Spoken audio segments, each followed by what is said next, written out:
Hello friends, एक ऐसा mutual fund भी है जिसने लोगों का पैसा लेने से मना कर दिया। यस, म्यूचुअल फंड कोई और नहीं, वो टाटा का स्मॉल कैप म्यूचुअल फंड है।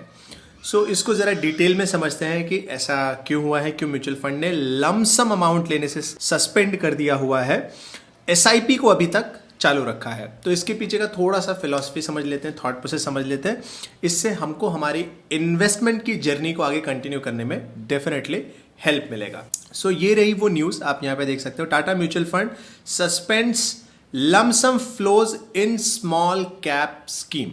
एक्चुअली क्या हुआ है, पिछले कुछ सालों में अगर आप देखोगे तो म्यूचुअल फंड ने खास करके स्मॉल कैप ने बहुत अच्छा परफॉर्म किया है। एंड व्हेन आई से बहुत अच्छा, मतलब कई बार 18 से 22% की रेंज में कंपाउंडिंग दी है, विच इज लाइक अमेजिंग से भी बढ़िया। ये जो टाटा का ये म्यूचुअल फंड है, इसको जरा मैं अगर नीचे डिटेल में लेकर के जाऊं तो आप यहाँ पे देख सकते हो 1 year return 42.98%, 3 year return 42.83, and then 2018 से ये 25% की कंपाउंडिंग दे रहा है। आप सोचो 25% की कंपाउंडिंग बहुत बड़ी बात है। अगर कोई 5 या 6 साल तक भी आपको दे दे तो आप ये समझो पैसा लगभग 3 गुना के आसपास आ चुका है, और वो भी म्यूचुअल फंड, आपको स्टॉक सिलेक्शन की जरूरत नहीं है। तो ये रिटर्न देख करके बहुत सारे लोगों ने इस म्यूचुअल फंड को लमसम डालने के लिए ट्राई किया होगा कि एक साथ ही बहुत सारा पैसा डाल देता हूं।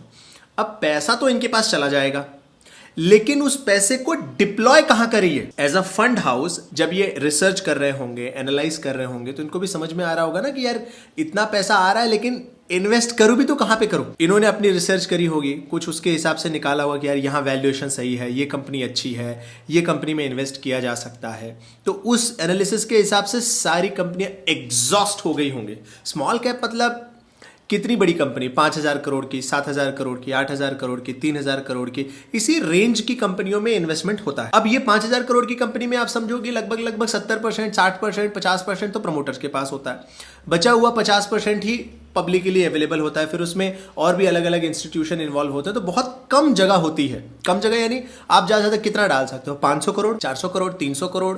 और ऐसे आपने 40 कंपनियां भी या 30 कंपनियां भी ढूंढ के रखी, तो किसी में आप 20 डालोगे, किसी में 40 डालोगे, किसी में 50 डालोगे, किसी में 70 डालोगे।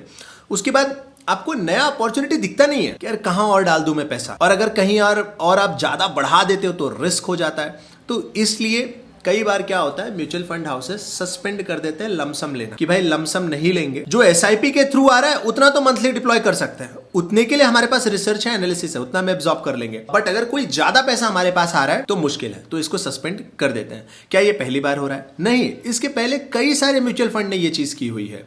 जब किसी म्यूचुअल फंड में बहुत तेजी से पैसा आने लगता है और उनके पास पता नहीं होता इस पैसे को कहां डिप्लॉय करो। फिर से एक बार मैं एक्सप्लेन करता हूं कि मान लो आपको इन्वेस्टमेंट करने आता है, जस्ट एग्जांपल सोचो, आपको इन्वेस्टमेंट करने आता है या आपको जमीन खरीदने आता है, लैंड खरीदने, और अचानक से आपको 1,000 करोड़ रुपया मिल जाए, तो आप कंफ्यूज हो गए कहां डालूं पैसा मैं। जितने मेरे पास रिसर्च थे, जितने मुझे चीजें पता थी, वो तो मतलब 100 करोड़ में ही काम हो गया। एक्स्ट्रा पैसा उसको डालू भी तो कहां डालू, तो आप अपने पास रखोगे तो फिर रिटर्न बनेगा नहीं। तो इससे अच्छा आप बोलोगे भैया मेरे को 100 करोड़ की कैपेसिटी, उतना ही रखो, बाकी धीरे धीरे आने दो, हर महीने मैं कुछ रिसर्च करूंगा, उसके हिसाब से बाय करता रहूंगा। तो ये चीज यहां पे हुई है। इसके पहले एक और फंड है, मेरे asset emerging blue chip fund. उन्होंने क्या कर रखा है, पर पैन कार्ड 2,500 रुपए की एसआईपी एक्सेप्ट करते हैं, वो दैट्स इट। उससे ऊपर की आप एसआईपी भी डालोगे ना तो वो एक्सेप्ट नहीं करते हैं। इसके पहले आई थिंक एडेलवेज भी एक म्यूचुअल फंड था, उन्होंने भी लमसम सस्पेंड किया हुआ था। मोतीलाल ओसवाल का एक फंड था, उन्होंने भी सस्पेंड किया हुआ था। तो ये अक्सर चलते रहता है। जब भी कई बार क्या होता है कि फंड या तो ज्यादा आने लगे या तो फिर वैल्यूएशन बहुत हाई हो जाए, तो वो लमसम को पॉज कर देते हैं, जो नॉर्मल एसआईपी के थ्रू आ रहा है उतना ही आने देते हैं।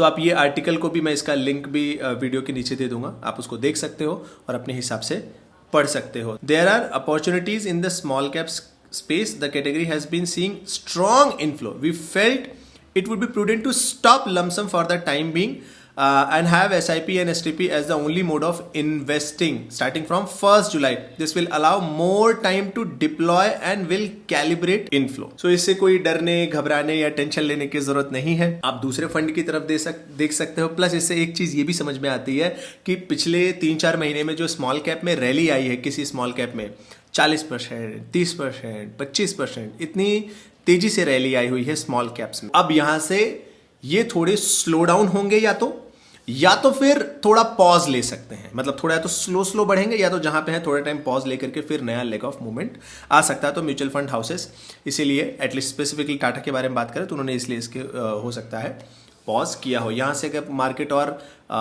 1000-2000 पॉइंट बढ़ता है तो स्मॉल कैप मुझे लग रहा है और 30-40% खींचेंगे। उसके बाद जब मार्केट 21,000 के आसपास पहुंचे और स्मॉल कैप आपका अच्छा वैल्यू देने लगे, अगर आप पिछले 3-4 साल से इन्वेस्ट कर रहे हैं तो आप वहाँ पे कुछ प्रॉफिट बुकिंग भी कर सकते हैं, 20%, 25%, जो भी आपको लगता है। वैल्यूएशन उस समय ज़रूर काफ़ी ऊपर पहुंच जाएगी, और उसका एक पहला हिंट यहाँ पे आ गया कि इन्होंने लमसम को पॉज किया हो। इसके अलावा फिर भी अगर आपके कुछ फॉलोअप क्वेश्चंस हैं, कुछ और थॉट है आपका, कुछ और व्यू है जो आप चाहते हैं कि बाकी लोगों को पता लगे, तो आप ज़रूर कमेंट सेगमेंट में भी बता सकते हैं। सो मिलते हैं नेक्स्ट वीडियो में। Thank you so much and जय हिंद।